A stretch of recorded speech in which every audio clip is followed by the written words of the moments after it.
Imagine this. You're just 19 years old with no family, living in poverty, and someone offers you a chance for a better life. Fame, fortune, and a brighter future. How could you say no? This was Sarah Baartman's story.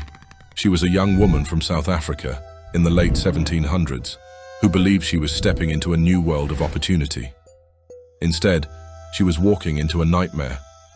Sarah was tricked by a man named William Dunlop, a ship doctor who promised her the world.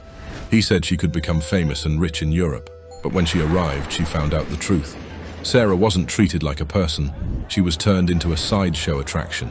Sarah was forced to stand before crowds in London and Paris, dressed in tight clothes that went against her culture, while people stared at her like she was an object. They gave her a cruel nickname, the Hottentot Venus, mocking her heritage and her body. Why were they so obsessed? Sarah had a genetic trait called steatopegia, which made her hips and backside more pronounced.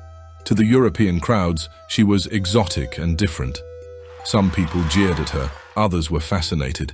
But here's the crazy part. Many women secretly admired her curves so much that they started wearing bustles, pads under their dresses, to copy her shape.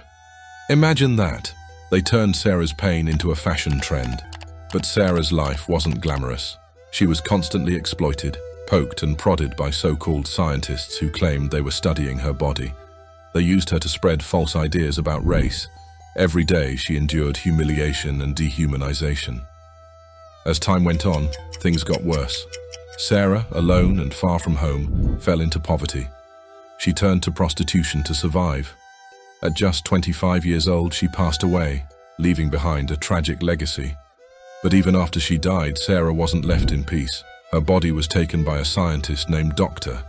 George Cuvier, who preserved her remains and put them on display in a museum in Paris. Can you imagine that? For over 150 years, her body was treated like an exhibit, instead of being given the respect she deserved. It wasn't until 2002 that Sarah's story took a bittersweet turn. South Africa's President Nelson Mandela requested her remains be returned to her homeland.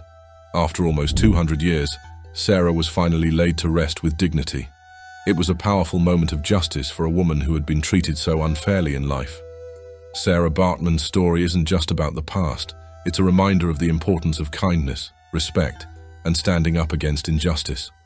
Her life shows us how harmful it is to treat someone differently just because they don't look like us. So, as we remember Sarah, let's make sure her story inspires us to do better. Let's celebrate differences and treat everyone with the respect they deserve. If you found Sarah's story moving, please like this video, share it with someone who needs to hear it, and don't forget to subscribe for more stories like this. Your support helps keep these important stories alive. See you in the next video.